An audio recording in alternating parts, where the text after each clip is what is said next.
YouTube channel the learning में। आज हम बात करने वाले हैं 25 अगस्त के सभी शिफ्टों के क्वेश्चन की।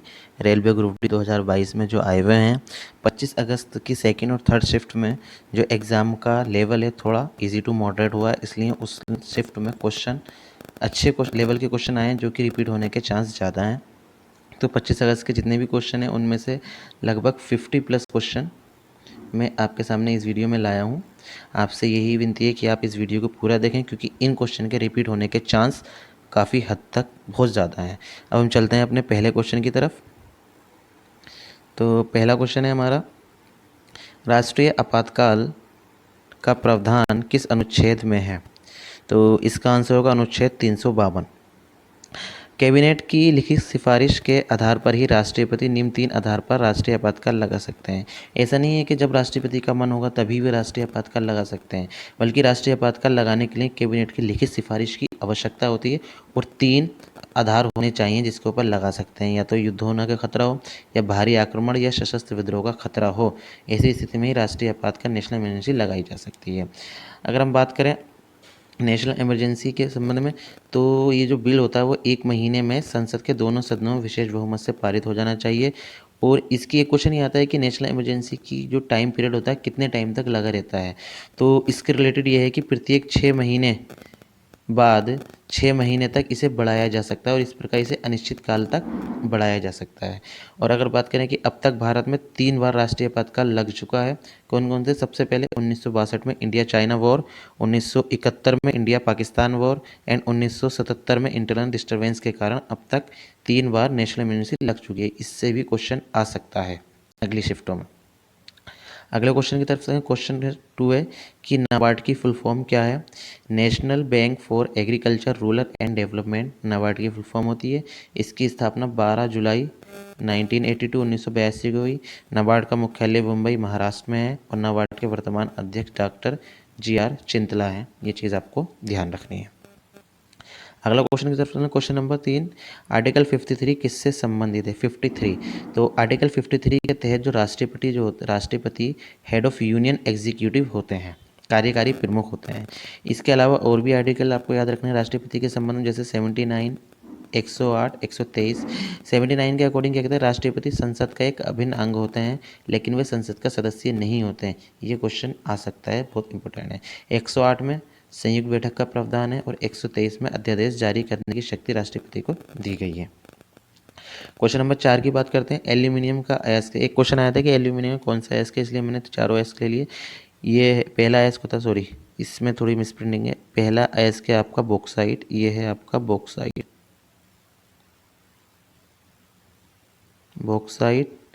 ये है आपका कोरंडम, लिखने में मिस्टेक हो गई थोड़ी। ये फेल्सपार है और ये है आपका क्रायोलाइट।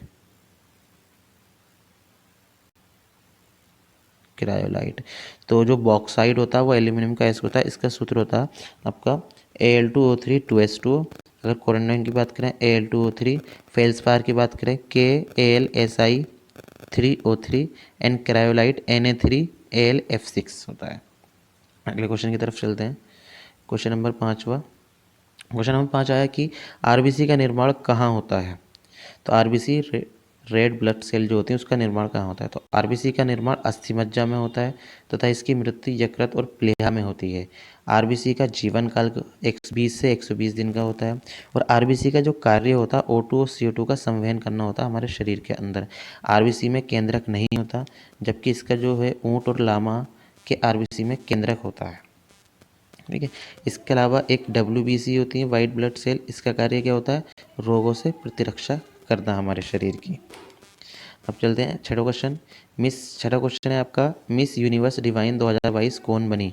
इस क्वेश्चन में याद रखना, क्वेश्चन आया था मिस यूनिवर्स डिवाइन 2022 कौन बनी? तो miss universe divine Pallavi Singh Kanpur बनी और जबकि मिस यूनिवर्स 2021 हरनाथ सिंधु बनी। यूनिवर्स की बात करेगा तो हरनाथ सिंधु 2021 में, और यूनिवर्स डिवाइन की बात करेगा 2022 में कानपुर। कहाँ हुआ ये आपका साउथ कोरिया में हुआ था। और पहली मिस यूनिवर्स कौन थी? आर्मी कुर्सेला थी, जो कि फिनलैंड की थी। अगला क्वेश्चन है क्वेश्चन नंबर 7 आपका, कि प्रकाश की चाल निम्न में से किस माध्यम में अधिक होती है, सबसे अधिक होती है, तो ये इसका आंसर होगा आपका निर्वात। प्रकाश की चाल जो होती है माध्यम के अपवर्तनांक पर निर्भर करती है, और जितना अपवर्तनांक अधिक होता है प्रकाश की चाल उतनी ही कम होती है। हम कह सकते हैं जो प्रकाश की चाल होता है V इनवर्सली प्रोपोर्शनल 1/n होती है, n अपवर्तनांक हो गया। तो सबसे ज़्यादा प्रकाश काल निर्वात में, उससे कम वायु, उससे कम द्रव, उससे कम ठोस। कह सकते हैं हम सबसे ज़्यादा प्रकाश की चाल निर्वात में और सबसे कम ठोस में होती है। जबकि ध्वनि की चाल की बात करें, ध्वनि की चाल ठोस में अधिकतम और गैसों में न्यूनतम होती है। ध्वनि की चाल का पूछ सकता है तो ठोसों में अधिकतम, उसके बाद द्रव, उसके बाद गैसों में होती है। क्वेश्चन नंबर 8 की बात करते हैं कि निम्नलिखित 2021 में से कौन सा देश संघाई मिसप्रिंट हो गई, संघाई। तो निम्नलिखित सितंबर 2021 में निम्नलिखित में कौन सा देश शंघाई सहयोग संगठन का स्थायी सदस्य बना? तो ये होगा ईरान। 2021 सितंबर 2021 में शंघाई सहयोग संगठन SCO का स्थायी सदस्य बन गया है और इसका मुख्यालय बीजिंग में है।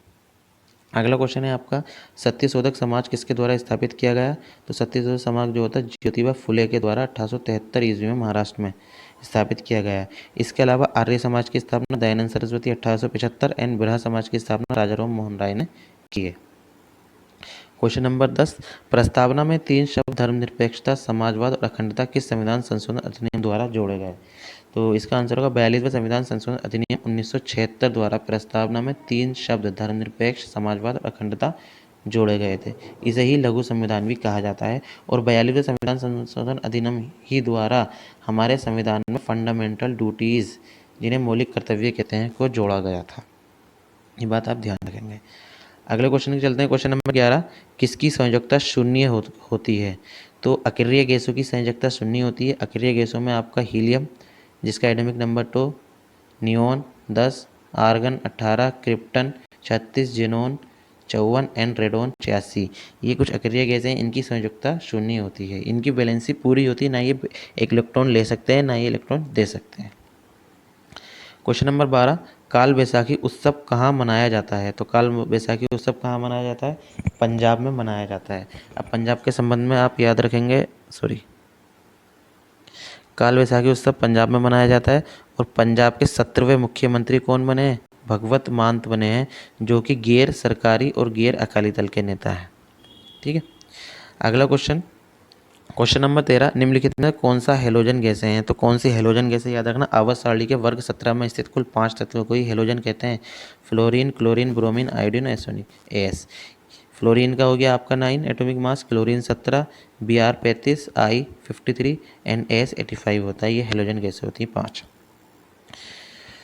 14 क्वेश्चन है आपका, पद्म विभूषण से सम्मानित पंडित शिव कुमार शर्मा का मई 2020 में निधन हो गया है, वे किससे संबंधित थे? तो पंडित शिव कुमार शर्मा जो मई 2022 में निधन हो गया, उन्हें पद्म विभूषण से सम्मानित किया गया और वो संतूर वादक थे, संतूर से संबंधित थे। अगला क्वेश्चन है, कौन सा टीका मंकी पॉक्स के खिलाफ 85% प्रभावी है? तो जिनियोस का टीका मंकी पॉक्स के खिलाफ 85% प्रभावी है। क्वेश्चन नंबर 16, नागरिकों के मौलिक कर्तव्यों के संविधान संशोधन द्वारा जोड़ा गया। तो 42वें संविधान संशोधन अधिनियम 1976 द्वारा नागरिकों के मौलिक कर्तव्यों को आर्टिकल 51A के तहत जोड़ा गया। शुरुआत में इनकी संख्या 10, जबकि 86वें संविधान संशोधन अधिनियम द्वारा 11वां मौलिक कर्तव्य जोड़ा गया था।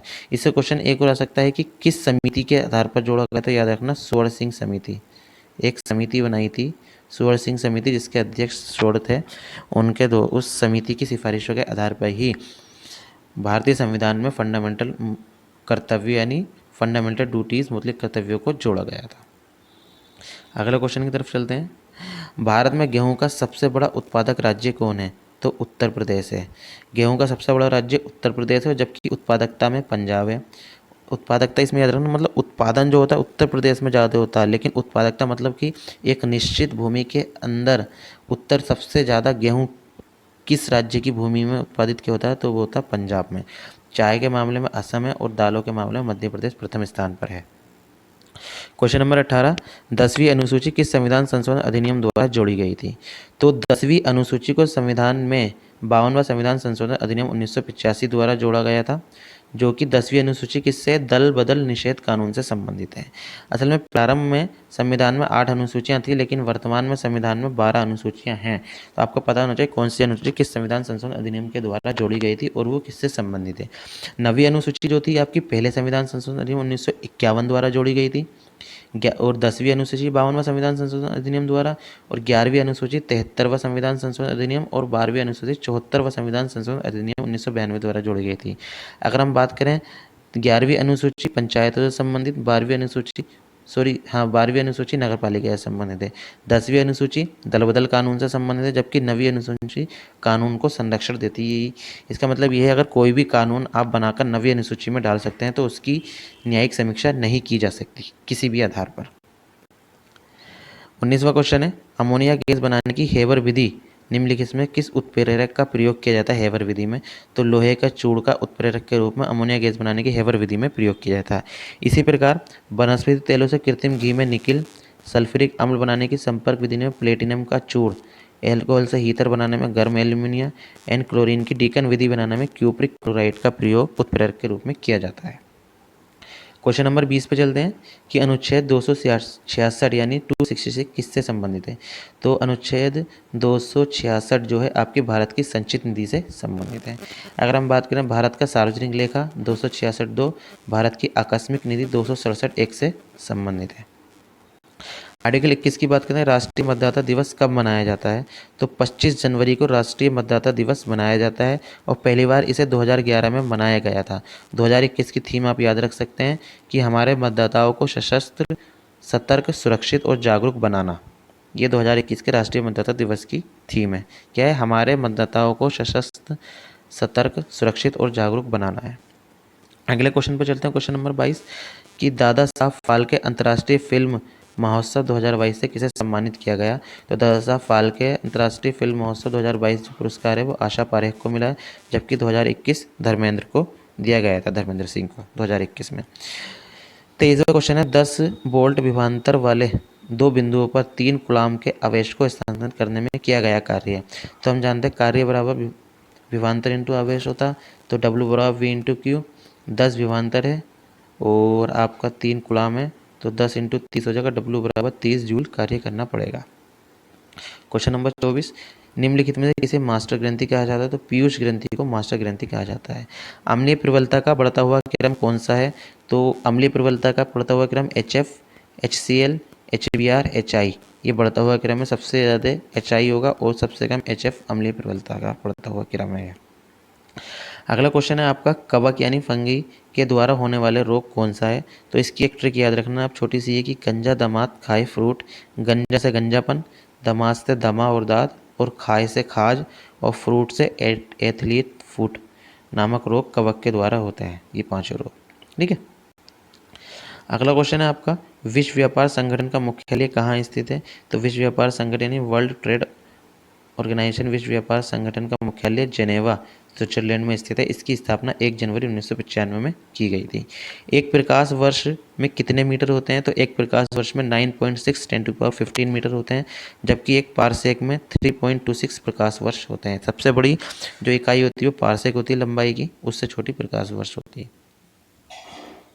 अगला क्वेश्चन है आपका कि यूरोप महाद्वीप की सबसे लंबी नदी कौन सी है। यूरोप महाद्वीप की सबसे लंबी नदी वोल्गा नदी है। इसी आधार पर अन्य महाद्वीप की सबसे लंबी नदी पूछ सकता है। तो अफ्रीका महाद्वीप की नील नदी, एशिया महाद्वीप की योक्सी नदी, ऑस्ट्रेलिया महाद्वीप की मर्रे नदी, उत्तरी अमेरिका महाद्वीप की मिसौरी नदी एंड दक्षिण अमेरिका महाद्वीप की अमेजन नदी सबसे बड़ी नदी है। क्वेश्चन नंबर 30 पे चलते हैं हम। प्राकृतिक गैस का दहन एक कैसी अभिक्रिया, मतलब जब प्राकृतिक गैस का दहन होता है तो वो कैसी अभिक्रिया होती है। तो इसका आंसर है ऊष्माक्षेपी अभिक्रिया। असल में ऊष्माक्षेपी अभिक्रियाएं भी होती हैं जिसमें ऊष्मा उत्पन्न होती है। तो प्राकृतिक गैस के दहन से ऊष्मा उत्पन्न होती है, जो ऊष्माक्षेपी अभिक्रिया का उदाहरण है। आपकी मेथेन, अगर हम मेथेन को ऑक्सीजन के साथ जलाएंगे तो वो CO2 और H2O और हीट उत्पन्न करेगी, जो कि एक ऊष्माक्षेपी अभिक्रिया का उदाहरण है। जबकि ऊष्माशोषी अभिक्रियाएं वे अभिक्रियाएं होती हैं जिसमें परिवेश से ऊष्मा अवशोषित की जाती है, जिसे वाष्पन एग्जाम्पल है। क्वेश्चन नंबर 31, देश में एकमात्र पहला मिलिट्री फोर्स कौन सी है जिसमें 6 महिला बटालियन है। CRPF। पादप जगत का उभयचर कहा जाता है ब्रायोफाइटर को। क्वेश्चन नंबर 33, जनवरी 2022 में विमोचित पुस्तक a little book of India celebrity 75 year of independence के लेखक कौन है? तो इसका आंसर होगा आपका रस्किन बॉन्ड है। अगला क्वेश्चन, चींटी के डंक में मुख्यतः क्या होता है? फॉर्मिक अम्ल होता है। चींटी के डंक में मुख्यतः फॉर्मिक अम्ल पाया जाता है। क्वेश्चन नंबर 35, कौन सी नदी महाराष्ट्र और गुजरात से होकर गुजरती है? तो इसका आंसर है आपका ताप्ती नदी महाराष्ट्र और गुजरात से होकर गुजरती है। निम्नलिखित में कौन सा एक रासायनिक परिवर्तन है? रासायनिक परिवर्तन क्या होता है? रासायनिक परिवर्तन वो होता है जिसमें आपको नया पदार्थ मिलता है, ठीक है, और जो कि अनुत्क्रमणीय होता है, मतलब वापस नहीं हो सकता, उसको हम कहते हैं रासायनिक परिवर्तन। जैसे दूध का खट्टा होना, दूध का खट्टा होना मतलब दही बनना, और जब वो दही बन जाएगा तो वापस से दूध नहीं बन सकता, नया पदार्थ मिल सकता है, यानी ये आपका रासायनिक परिवर्तन है। जबकि बर्फ़ का पिघलना रासायनिक परिवर्तन नहीं है। बर्फ़ से पिघल के पानी, पानी से बर्फ़ बन सकता है, या पानी में चीनी घुलना, ये दोनों आपके भौतिक परिवर्तन है। ये तीनों भौतिक परिवर्तन है दोनों, जबकि दूध का खट्टा होना रासायनिक परिवर्तन है। घरेलू मक्खी का वैज्ञानिक नाम क्या है? तो मॉस्का डोमेस्टिका घरेलू मक्खी का वैज्ञानिक नाम है। अगला क्वेश्चन है आपका, 3 ओम के 3 प्रतिरोध को श्रेणी क्रम में जोड़ा जाता है, उनका समतुल्य प्रतिरोध ज्ञात करो। याद रखना, श्रेणी क्रम में जो होता है आपकी धारा समान रहती है, और जबकि वोल्टेज बढ़ जाता है तो V बराबर IR होगा, और ये बढ़ जाएगा तो I1। तो इससे जो फॉर्मूला निकल के आता है समतुल्य प्रतिरोध R बराबर R1 plus R2 plus R3 होता है। 3 ओम के तीनों को जोड़ देंगे, 9 ओम इसका आंसर आ जाएगा समतुल्य प्रतिरोध। क्वेश्चन नंबर 19 की बात करें, जलियांवाला बाग हत्याकांड कब हुआ? तो 13 अप्रैल 1919 को जलियांवाला बाग हत्याकांड हुआ था। इससे रिलेटेड आपको कुछ डेट और याद रखनी हिस्ट्री से, जो पूछी जा सकती हैं। जैसे इंडियन नेशनल कांग्रेस की स्थापना 1885, बंगाल का विभाजन 1905, मुस्लिम लीग की स्थापना 1906, कांग्रेस का विभाजन 1907 में सूरत अधिवेशन में हुआ था, बंगाल का विभाजन 1900 रद्द जो हुआ था 1909 में, लखनऊ समझौता 1916 में, होम रूल लीग की स्थापना 1916 में, रोलेट एक्ट 1919 में आया था, खिलाफत आंदोलन 1920 में, और जबकि गांधी इरविन समझौता 1931 में, पूना पैक्ट 1932 एंड भारत छोड़ो आंदोलन 1942 में हुआ था। अगला क्वेश्चन और लास्ट क्वेश्चन है हमारा, भारत के प्रथम वायसराय कौन थे? तो याद रखना, लॉर्ड कैनिंग, जो कि भारत के प्रथम वायसराय थे। इनका कार्यकाल 1856 से 1862 थे। असल में भारत सरकार अधिनियम 1958 के द्वारा ही भारत के गवर्नर जनरल को भारत का वायसराय बनाया गया था, और भारत के प्रथम वायसराय लॉर्ड कैनिंग थे। इसके आधार पर क्वेश्चन पूछ सकता है कि बंगाल के प्रथम गवर्नर लॉर्ड क्लाइव थे, बंगाल के प्रथम गवर्नर जनरल वारेन हेस्टिंग थे, भारत के प्रथम governor general Lord William Bentinck थे, जबकि भारत के प्रथम वायसराय लॉर्ड कैनिंग थे। दोस्तों, आज हमने करे हैं 25 अगस्त के जितने भी क्वेश्चन आए मेमोरी बेस, वो ज़्यादातर क्वेश्चन मैंने लाने की कोशिश की है। अगर आपको हमारी वीडियो अच्छी लगी हो, हमारी मेहनत अच्छी लगी हो, तो हमारी वीडियो को लाइक करना ना भूलें और चैनल को सब्सक्राइब करना ना भूलें। वीडियो देखने के धन्यवाद। Thank you.